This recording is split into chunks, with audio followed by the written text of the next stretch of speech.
नमस्कार सभी साथियों को। एक बार पुनः आप सभी का दीपक लक्ष्य चैनल के ऊपर हार्दिक स्वागत अभिनंदन है। हम आपके बीच में लेकर के महत्वपूर्ण प्रश्नों की श्रृंखला को उपस्थित हो चुके हैं।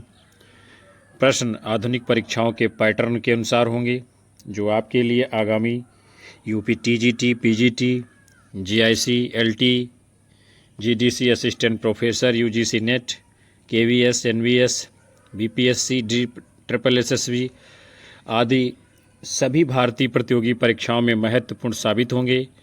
तो आप सभी सेशन को लाइक अवश्य करें, अपने साथी मित्रों में शेयर जरूर किया करें और चैनल के ऊपर पहली बार आए हो तो सब्सक्राइब करिए, बेल आइकन दबाइए, जिससे आपको भी आने वाली कक्षाओं का नोटिफिकेशन मिलता रहे। तो चलिए दोस्तों, हम शुरुआत करेंगे आज के महत्वपूर्ण पहले प्रश्न के साथ में। रस की प्रस्तुति के लिए तद्रूपता अनुसंधान शब्द का प्रयोग किस आचार्य ने किया है?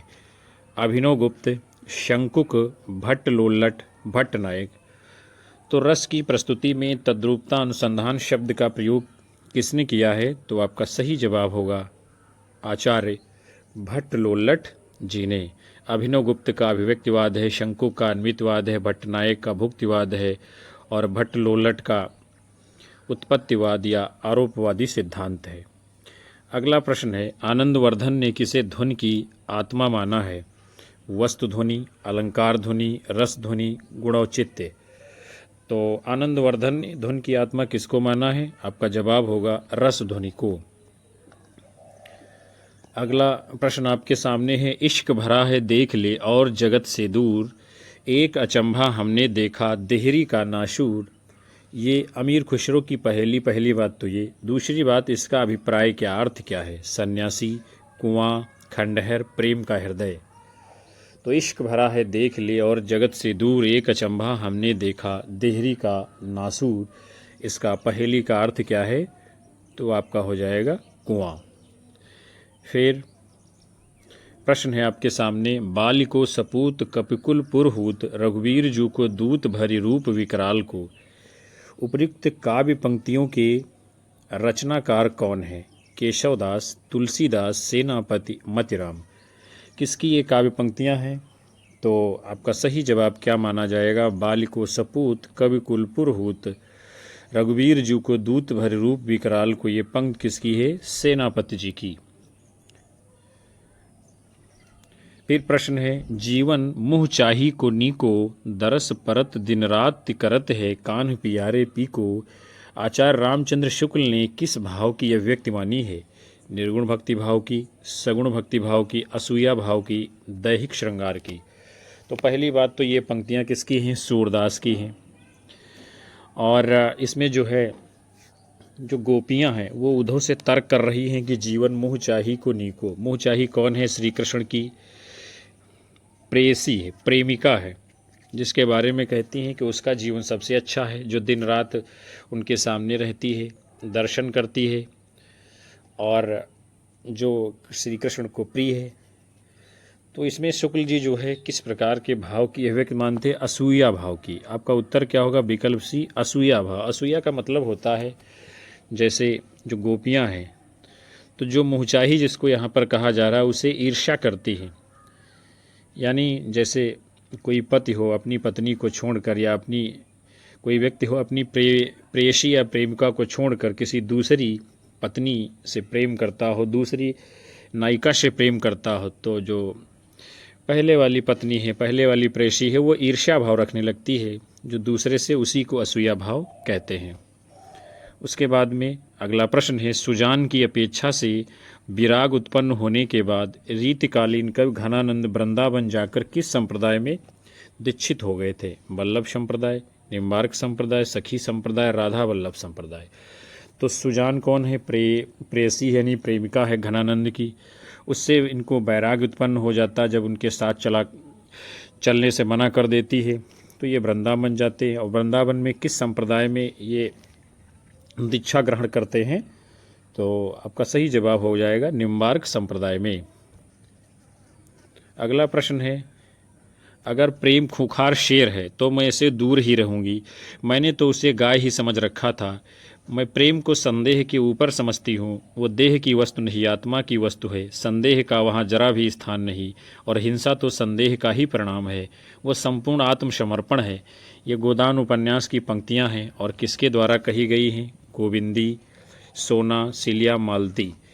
तो ये जो है मालती प्रेम के बारे में ये बात कहती है कि प्रेम अगर खूंखार शेर है तो मैं उससे दूर ही रहूँगी। फिर अगला प्रश्न है, आचार्य रामचंद्र शुक्ल ने प्रिय प्रवास के विषय में किस विशेषता का उल्लेख नहीं किया है? यहाँ पर नहीं की बात की जा रही है, को बताना है। देखते हैं हम लोग। अधिकतर पदों में बड़े ढंग से हिंदी अपनी चाल पर चली दिखाई पड़ती है, ये बात तो शुक्ल जी ने कही है। फिर यह काव्य अधिकतर भाव व्यंजनात्मक है, ये भी बात कही है। फिर है क्या, हिंदी को है तथा था किया दिया ऐसी दो एक क्रियाओं के भीतर ही सिमट कर रह जाना पड़ा है। तो ये तीनों बातें कही हैं शुक्ल जी ने प्रिय प्रवास के विषय में। जो नहीं कहा है वो है विकल्प बी। इसकी विषय वस्तु यानी कथा वस्तु एक अच्छे प्रबंध काव्य के लिए पर्याप्त है। शुक्ल जी ने कहा पर्याप्त नहीं है, इसलिए यही आपका गलत है। फिर अगला प्रश्न है, सखी नील नभस्सर से उतरा ये हंस यहाँ तरता तरता, अब तारक मौक्तिक शेष नहीं निकला जिनको चरता चरता। उपयुक्त पंक्तियों में हंस किस अलंकार से संबद्ध है? अपहनुति, उत्प्रेक्षा, रूपक, अतिशयोक्ति और उपमा। तो इन पंक्तियों में जो है कौन सा सही जवाब होगा अलंकार के रूप में? तो आपका उत्तर हो जाएगा रूपक, अतिशयोक्ति अलंकार। अगला प्रश्न है, मैं नीर भरी दुख की बदली, परिचय इतना इतिहास यही, उमड़ी कल थी मिटा चली। ये पंक्तियाँ महादेवी वर्मा के किस काव्य संग्रह से हैं? निहार, रश्मि, नीरजा, सांध्य गीत। तो मैं नीर भरी दुख की बदली ये काव्य की पंक्तियाँ हैं और महादेवी वर्मा के किस काव्य संग्रह में संग्रहित हैं, ली गई हैं? तो आपका उत्तर होगा सांध्य गीत। अगला प्रश्न है, बैठे हुए सुखद आतप में मृग रोमंथन करते हैं, वन के जीव विवर से बाहर हो विश्रब्द विचरते हैं। उपर्युक्त पंक्तियों में किसका वर्णन है? साकेत में चित्रकूट का, असाध्य वीणा में वन प्रांतर का, रश्मिरथी में परशुराम आश्रम का, कामायनी में सारस्वत प्रदेश का। तो बैठे हुए सुखद आतप में मृग रोमंथन करते हैं, वन के जीव विवर से बाहर हो विश्रब्द विचरते हैं। इन काव्य पंक्तियों में रश्मिरथी में परशुराम आश्रम का चित्रण किया गया है। आपका प्रश्न है अगला, और अब तो हवा भी बुझ चुकी है और सारे इश्तहार उतार लिए गए हैं जिनमें कल आदमी अकाल था। उपयुक्त पंक्तियाँ किस कवि की हैं? नागार्जुन, मुक्तिबोध, धूमिल, लीलाधर जगूड़ी। तो ये किस काव्य यानी किस कवि की पंक्तियाँ हैं? और अब तो हवा भी बुझ चुकी है और सारे इश्तहार उतार लिए गए हैं जिसमें कल आदमी अकाल था। तो ये धूमिल की पंक्तियाँ हैं, नक्सलवाड़ी कविता से ली गई हैं। किससे हैं? नक्सलवाड़ी इनकी एक प्रसिद्ध कविता है, वहाँ से ये पंक्तियाँ ली गई हैं। अगला प्रश्न है, निम्नलिखित में से क्या तमस उपन्यास में सांप्रदायिक भावना के निर्माण में सहायक नहीं है? सांप्रदायिक पूर्वाग्रह, विभिन्न संप्रदायों का एक स्थान पर वास, वर्गीय पूर्वाग्रह, अतीत की गौरव गाथाएं। तो तमस उपन्यास भीषम साहनी का सांप्रदायिक भावना में कौन सी बात सहायक नहीं रही है? तो आपका उत्तर होगा विभिन्न संप्रदायों का एक स्थान पर वास। और सांप्रदायिक पूर्वाग्रह, वर्गीय पूर्वाग्रह, अतीत का गौरव गाथा, ये सब रहा है सांप्रदायिकता के निर्माण में सहायक बातें। फिर आपका प्रश्न है, तीसरी कसम कहानी में गाड़ीवान ने कौन सा सामान न लादने की कसम नहीं खाई है? बहुत ही शानदार मोस्ट इम्पॉर्टेंट प्रश्न है, लेकिन उतना ही घुमावदार है। प्रश्न में देखिए किस प्रकार पूछा जा रहा है, तीसरी कसम कहानी में गाड़ीवान ने कौन सा सामान ना लादने की कसम नहीं खाई है? नहीं को आपको खोपड़ी में उल्टा कर लीजिए, फिर आप उत्तर दीजिए। तो कंपनी की औरत की जो है लदनी नहीं करेगा कौन? हीरामन। तो ये तो कसम खाता है। चोर बाजारी का सामान नहीं अपनी गाड़ी पर लादेगा, ये भी कसम खाता है। और बांस की लदनी नहीं करेगा, ये भी कसम खाता, क्योंकि उसकी गाड़ी में जो बांस जो है लाद दिए जाते हैं तो सड़कों पर जब लेकर के गाड़ी से बांस वो निकलता है तो इधर उधर बहुत लंबाई में होते हैं, तो लोगों को चलने में रास्ते में असुविधा होती है, जिसके कारण जो है पुलिस वाले इसकी गाड़ी को उठा करके बंद कर देते हैं कई बार। इसलिए ये लदनी नहीं करेगा। और कसम कौन नहीं खाता है? दुल्हन की डोली ये कसम जो है नहीं खाता। यानी आपका उत्तर क्या हो जाएगा? विकल्प बी। तो तीसरी कसम किसकी कहानी? फणीश्वर नाथ रेणु की आंचलिक कहानी है। अगला है, क्या स्त्री होना कोई पाप है? उपयुक्त संवाद किस कहानी से संबद्ध है? धुलाई वाली, आकाशदीप, लाल पान की बेगम और परिंदे। तो क्या स्त्री होना कोई पाप है, ये संवाद किस कहानी से है? आकाशदीप। आकाशदीप कहानी है जयशंकर प्रसाद की, और ये कहानी संग्रह भी है। धुलाई वाली बंग महिला की है, लाल पान की बेगम फणीश्वर नाथ रेणु की है, और परिंदे निर्मल वर्मा की कहानी व कहानी संग्रह है। अगला प्रश्न है, बच्चन सिंह सिहर सा गया, उसके हाथों की अभ्यस्त निठुराई को जैसे किसी मानवीय कोमलता ने धीरे से छू लिया हो। उपयुक्त कथन किस कहानी का है? अमृतसर आ गया, सिक्का बदल गया है, राजा निर्वंशिया, उसने कहा था। तो बच्चन सिंह सिहर सा गया, उसके हाथों की अभ्यस्त निठुराई को जैसे किसी मानवीय कोमलता ने धीरे से छू लिया हो, यह कथन किस कहानी का है? राजा निर्वंशिया।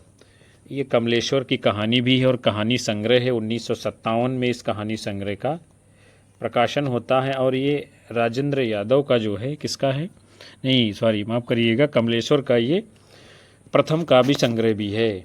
और उसने कहा था, आप जानते हैं, ये गुलेरी जी की कहानी है। अगला प्रश्न है, तुम कनक किरण के अंतराल में लुक छिप कर चलते हो क्यों? हे लाज भरे सौंदर्य बता दो, मौन बने रहते हो क्यों? उपयुक्त गीत पंक्तियाँ जयशंकर प्रसाद की किस रचना से संबंधित हैं? चंद्रगुप्त मौर्य और प्रलय की छाया, कामायनी, स्कंदगुप्त। तो ये जो है, जो गीत है, चंद्रगुप्त नाटक से जयशंकर प्रसाद के लिया गया, उसमें गाया गया है। और कौन गाता है इस गीत को? तो सुवासिनी गाती है। अगला प्रश्न है, मर्यादा मत तोड़ो, तोड़ी हुई मर्यादा कुचले हुई अजगर सी गुंजालिका में कौरव वंश को लपेटकर सूखी लकड़ी सा तोड़ डालेगी। अंधा युग का उपयुक्त संवाद किसका है? ये भीष्म, द्रोणाचार्य, कृष्ण और विदुर, किसका ये संवाद है? तो आपका उत्तर हो जाएगा विदुर का ये कथन है अंधा युग गीत नाट्य में। किसका है? धर्मवीर भारती का।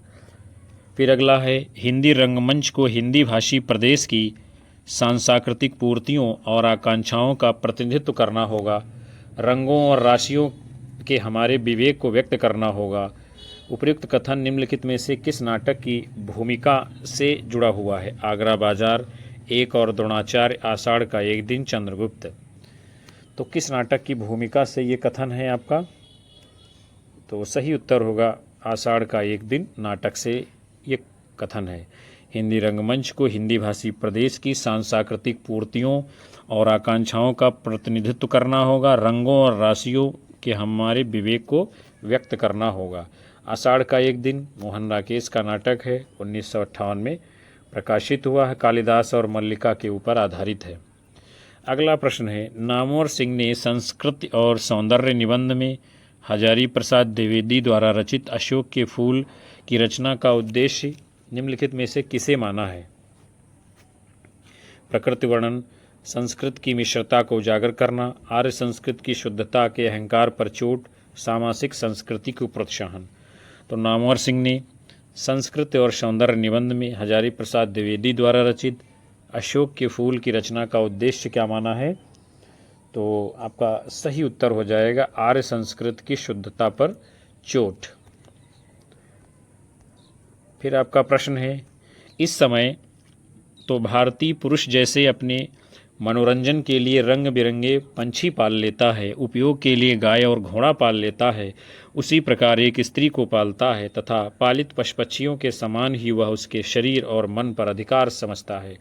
ये कथन किसका है? महादेवी वर्मा, प्रभा खेतान, मैत्री पुष्पा, अनामिका। तो ये शानदार महत्वपूर्ण कथन जो है स्त्री और पुरुष के विषय में किसका है?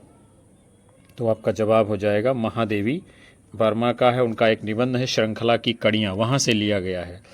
इस समय तो भारतीय पुरुष जैसे अपने मनोरंजन के लिए रंग बिरंगे पक्षी पाल लेता है, उपयोग के लिए गाय और घोड़ा पाल लेता है, उसी प्रकार एक स्त्री को पालता है तथा पालित पक्षियों के समान ही वह उसके शरीर और मन पर अधिकार समझता है। आपका प्रश्न है, मन्नू भंडारी अपनी आत्मकथा में आपका बंटी उपन्यास की विभिन्न समीक्षाओं में किस पक्ष को उपेक्षित मानती हैं? खंडित बचपन, बच्चे के पालन पोषण का आर्थिक पक्ष, बाल मनोवैज्ञानिक पक्ष, मुख्य स्त्री पात्र अस्तित्व। तो आपका सही आंसर क्या हो जाएगा इस प्रश्न के लिए? विकल्प डी, यानी मन्नू भंडारी की आत्मकथा एक कहानी, यह भी उसमें क्या है, आपका बंटी उपन्यास की विभिन्न समीक्षाओं में मुख्य स्त्री पात्र स्त्रीत्व को उपेक्षित मानती है। अगला प्रश्न है, गांधीवाद के संदर्भ में कौन सा कथन सही नहीं है? नहीं पर आपको ध्यान देना है और बताना है सही उत्तर क्या होगा आपका। तो देखते हैं हम लोग जो है, इसके पीछे मार्क्सवाद के समान व्यवस्थित शास्त्रीय अध्ययन नहीं है, ये बात बिल्कुल सही है। इसका आधार तर्क नहीं सहानुभूति है, तो ये भी बात सही है। और इसके विचारों का स्रोत दैनिक साधना से है, ये भी बात सही है। उत्तर क्या होगा आपका? विकल्प सी, इसमें विचार स्वातंत्र्य का अभाव है, जो लिखा है यानी अभाव नहीं है, यही आपका उत्तर हो जाएगा। अगला प्रश्न है, निम्नलिखित में से कौन सी रचनाएं केशवदास की हैं? आपको बताना है। तो आपको दूर से ही दिख रहा है रसिक प्रिया, विज्ञान गीता यानी 1 और 3, ये रचनाएं किसकी हैं? केशवदास की हैं। अनुप्रास विनोद, रस सागरे किसकी हैं? श्रीपत जी की रचनाएं हैं। उसके बाद में अगला प्रश्न है, महावीर प्रसाद द्विवेदी की निम्नलिखित रचनाओं में से आलोचना विधा की रचनाएं कौन सी हैं? कालिदास की निरंकुशता, कविता कलाप, कविता कलाप कुमार संभवसार, कुमार संभवसार कविता कलाप, कालिदास की निरंकुशता, कालिदास की निरंकुशता, कालिदास और उनकी कविता, कौन सी इनमें से महावीर प्रसाद द्विवेदी की रचनाएं हैं जो आलोचना से संबंधित हैं? तो आपका सही उत्तर होगा विकल्प डी, यानी कालिदास की निरंकुशता, कालिदास और उनकी कविता, ये दोनों पुस्तकें महावीर प्रसाद द्विवेदी की हैं और आलोचना विधा से संबंधित हैं, अर्थात आपका उत्तर विकल्प डी हो जाएगा। अगला प्रश्न है, लाला श्रीनिवास दास ने निम्नलिखित में से किन विधाओं में लिखा है? नाटक, उपन्यास, कविता, आलोचना। तो लाला श्रीनिवास दास जी ने किन विधाओं में लिखा है?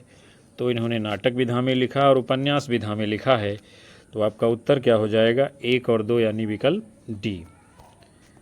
फिर अगला है, अभिनव गुप्त के अनुसार कौन सी जो है बात सही है? देखते हैं हम लोग। तो मानव मन में वासना रूप में स्थित स्थायी भाव साधारणीकरण होता है, ये ठीक बात है।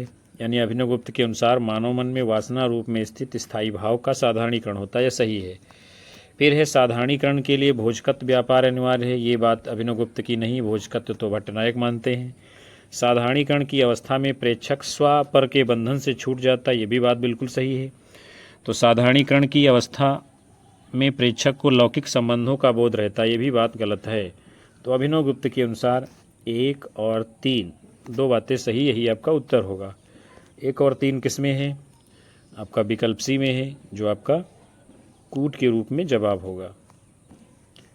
उसके बाद में अगला प्रश्न आपके सामने है, निम्नलिखित में से कौन से कवि उत्तर छायावाद से संबंधित हैं? उत्तर छायावाद से यानी छायावाद के बाद से संबंधित हैं। तो देखते हैं हम लोग इनमें से कौन उत्तर छायावाद से संबंधित है। तो आपके रामेश्वर शुक्ल अंचल और कौन है? रामेश्वर शुक्ल अंचल हो गए और बालकृष्ण शर्मा नवीन, ये दोनों लोग क्या हैं? उत्तर छायावाद से संबंधित हैं। तो आपका उत्तर क्या हो जाएगा? 2 और 3 अर्थात विकल्प सी। फिर आपका अगला प्रश्न है, भीष्म साहनी के नाटकों की कौन सी विशेषताएं हैं? कौन सी विशेषताएं हैं? भारतीय नारी की पीड़ा का प्रभावी प्रस्तुतिकरण, ये विशेषता है। फिर भारतीय संस्कृत की पुनरुत्थानवादी अभिव्यक्ति, ये तो नहीं है। मध्यकालीन धर्मांधता, अनाचार, तानाशाही की सामयिक संगत, ये भी विशेषता है। सांप्रदायिक एकता और राष्ट्रीय अखंडता की अभिव्यक्ति ये नहीं है। तो भीष्म साहनी के नाटकों में भारतीय नारी की पीड़ा का प्रभावी प्रस्तुतिकरण और मध्यकालीन धर्मांधता, अनाचार, तानाशाही का सुंदर वर्णन है। यानी 1 और 3 दो आपके उत्तर होंगे। और 1 और 3 किस में है? विकल्प बी में। यही आपका कूट के रूप में जवाब होगा। फिर अगला प्रश्न है, गैंग्रीन कहानी की मालती बचपन में कैसी लड़की थी? ये आपको बताना है। तो सरल शांत लड़की थी? नहीं। उद्दत और चंचल लड़की थी? बिल्कुल थी। गैंग्रीन नाम में मालती जो है उद्दत और चंचल लड़की थी। पुस्तकें पढ़ने की शौकीन थी? बिल्कुल नहीं। चोरी से क्लास से भागने वाली लड़की थी? यानी ये भी सही है। 1 और क्या है? 1 और 4। 1 और 4 दो बातें इसमें सही हैं। 1 और 4 कहाँ पर है? यानी 1 और नहीं, 2 और 4। हाँ, 2 और 4 इसमें है आपका विकल्प सी में। फिर अगला है, निम्नलिखित रचनाओं को उनके रचनाकारों के साथ में आपको क्या करना है? सुमेलित करना है। देखते हैं हम लोग, सुमेलित कर लेते हैं कौन सी रचना किसकी है। प्राकृत प्रकाश ये किसकी है? वररुचि जी की है। श्रावकाचार्य देवसेन की है। प्रबंध चिंतामणि जैनाचार्य मेरतुंग की है। कुमारपाल प्रतिबोध सोमप्रभ सूर्य की है। तो ये आपका रहा सही मिलान। और कूट के रूप में इस प्रश्न के लिए आपका कौन सा जवाब सही हो जाएगा? तो विकल्प ए आपका उत्तर होगा।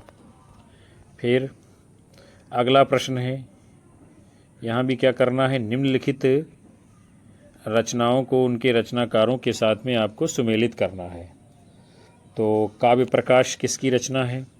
काव्य प्रकाश तो ये चिंतामणि की रचना है काव्य प्रकाश। रसराज किसकी है? रसराज मतिराम की है।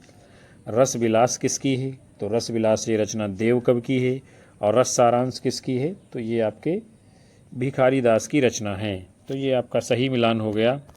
और इसमें कूट कौन सा आपका सही होगा, जो आपका जवाब माना जाएगा? तो वो आपका विकल्प ए आंसर है। आप सभी लोग मिलान कर सकते हैं। अगला प्रश्न है, निम्नलिखित आचार्यों को उनके कथनों के साथ सुमेलित करना है। देखते हैं हम लोग, कथन दिए गए हैं। तो सबसे पहले हैं दंडी। दंडी का कथन कौन सा है? शरीरम तावत मिष्टार्थ विवच्छिन्ना पदावली। फिर आपके कौन है? भामह। भामह का कथन है शब्दार्थों सहितो गद्य काव्यम शब्दार्थों सहितो काव्यम गद्यम पद्यम च द्विधा। ये जो है भामा का है। फिर वामन का कथन है काव्य शोभा या कर्तारो धर्मा गुणा। और फिर क्षेमेंद्र का है अनौचित्य आदिरिते न अन्यात रसभंगस्य कारणम। और ये सभी जो है काव्यशास्त्र के लक्षण बड़े महत्वपूर्ण हैं। ये आप समझ लीजिए, एक नहीं 4 प्रश्न आपके लिए हैं, किसी भी रूप में आपके सामने आ सकते हैं। और सभी प्रश्न जो है महत्वपूर्ण और आए हुए हैं। तो ये आपका सही मिलान कर दिया गया है। और कूट देखते हैं कौन सा सही होगा। इस प्रश्न के लिए जवाब आपका विकल्प डी राइट आंसर होगा। फिर अगला प्रश्न है, निम्नलिखित रचनाओं को प्रकाशन के अनुसार जो है आपको लगाना है। देखते हैं हम लोग, मिलान करते हैं। जूही की कली 1916, भारत भारती 1912, प्रिय प्रवास 1914, प्रथम रश्मि 1919। तो ये आपका सही मिलान हो गया है। और इसमें आपका कौन सा कूट होगा इस प्रश्न के लिए? तो आपका जवाब कौन सा माना जाएगा? विकल्प बी। फिर उसके बाद में अगला प्रश्न है, यहाँ क्या है? हजारी प्रसाद द्विवेदी के उपन्यास हैं और उनके कथा स्रोत से आपको मिलान करना है। देखते हैं हम लोग। सबसे पहले अनाम दास का पोथा है, तो ये औपनिषदिक काल की कथा है इसमें। फिर पुनर्नवा है। पुनर्नवा में क्या है? इसमें जो है 4वीं शताब्दी की कथा है। फिर बाणभट्ट की आत्मकथा में क्या है? 6वीं 7वीं शताब्दी की कथा है। और फिर है उसके बाद में चारुचंद्रलेख, तो इसमें 12वीं और 13वीं शताब्दी का कथा स्रोत है। तो ये आपका सही मिलान कर दिया गया है। और कूट के रूप में इस प्रश्न के लिए आपका कौन सा सही जवाब होगा? वो विकल्प डी आंसर होगा। अगला प्रश्न है आपका, निम्नलिखित ग्रंथों को उनके रचयिताओं के साथ में सुमेलित करना है। देखते हैं हम लोग। पेरिप्सिस किसकी रचना है ये? तो पेरिप्सिस ये लॉन्जानस की रचना है। द सेक्रेड वुड किसकी है ये? तो ये आपके इलियट की पुस्तक है। पोएटिक्स किसकी है? तो पोएटिक्स आपकी अरस्तू की है, बायोग्राफिया लिटरेरिया किसकी है, तो ये आपके कॉलरिज की है, यानी पेरिप्सिस लॉन्जाइनस की, सेक्रेड वुड इलियट की, पोएटिक्स अरस्तू की, बायोग्राफिया लिटरेरिया कॉलरिज की है। ये रहा आपका सही मिलान। और कूट के रूप में आपका इसमें नहीं दिया गया है, लेकिन मिलान आपका कर दिया गया है। फिर अगला प्रश्न है, निम्नलिखित लोकमंचीय रूपों को प्रचलन की प्रमुखता के आधार पर प्रांतों से सुमेलित करना है। चलिए देखते हैं किस प्रांत में कौन सा लोकमंचीय रूप है। तो सांग जो है, इसका प्रश्न हमने कल भी एक कराया था, और अभी जो आपका GDC यानी government degree college Uttar Pradesh का जो पेपर हुआ था, इस प्रकार के कम से कम 4 या 5 प्रश्न पूछे गए थे। 4 या 5 प्रश्न जो है इस तरह के पूछे गए थे, लगातार 4-5 प्रश्न इस तरह के दिए गए थे। तो सांग ये क्या है, सांग ये कहाँ पर है, ये हरियाणा का है। फिर विदेशिया ये बिहार का है लोक मंची रूप। फिर माच ये कहाँ का है, तो माच ये मध्य प्रदेश का है। और ख्याल कहाँ का है, तो ख्याल ये आपका राजस्थान का है। यानी सांग हरियाणा, विदेशिया बिहार, माच मध्य प्रदेश, ख्याल राजस्थान, ये आपका रहा सही मिलान। और कूट के रूप में इसमें आपका सही उत्तर क्या होगा, तो विकल्प बी आपका जवाब होगा। फिर अगला प्रश्न है, संस्थाएं हैं और उनके प्रवर्तकों के साथ में आपको मिलान करना है। चलिए हम लोग मिलान कर लेते हैं। मोस्ट इम्पॉर्टेंट प्रश्न, बार बार सभी परीक्षाओं में पुनरावृत्ति करने वाला आपके सामने है। तो ब्रह्म समाज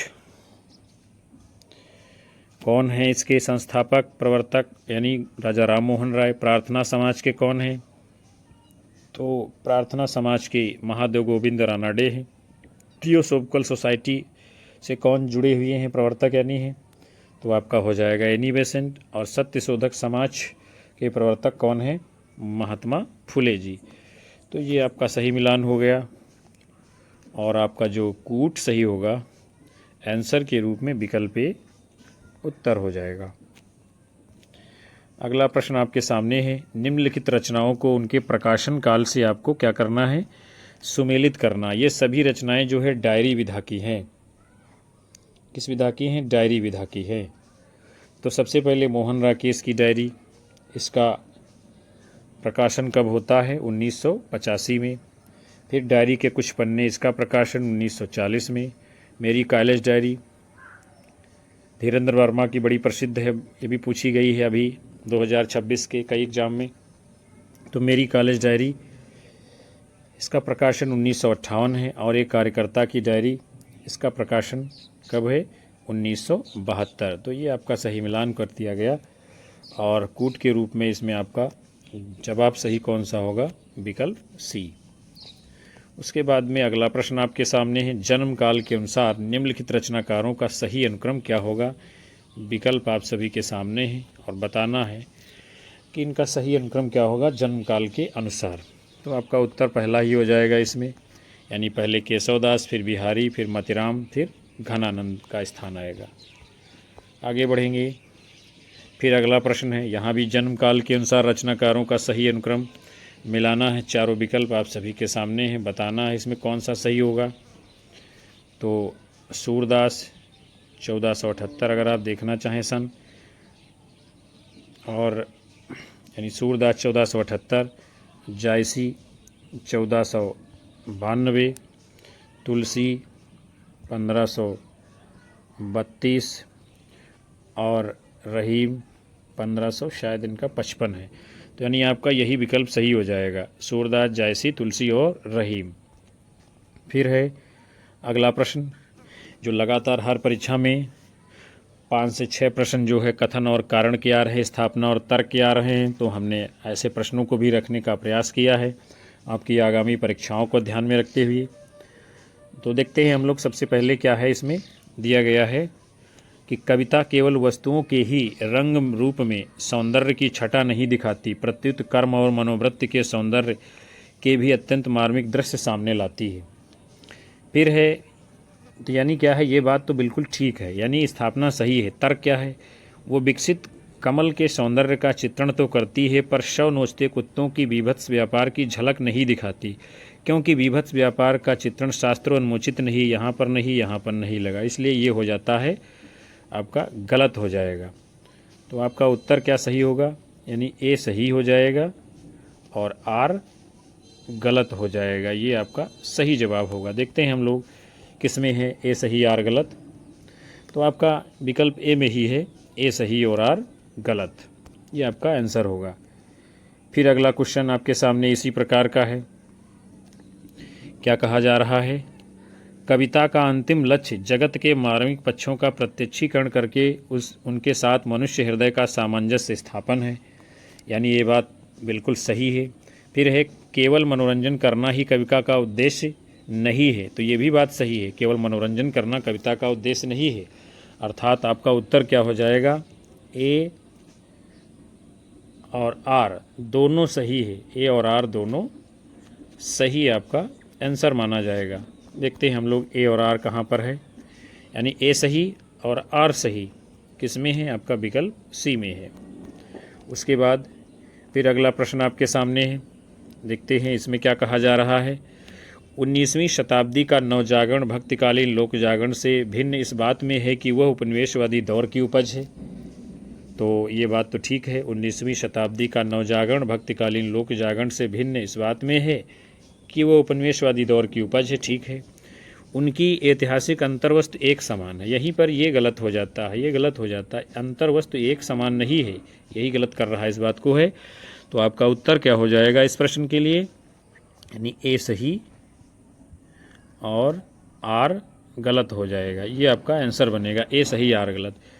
किस में है ए सही आर गलत, ए सही आर गलत किस में है, विकल्प डी में, ये आपका जवाब होगा।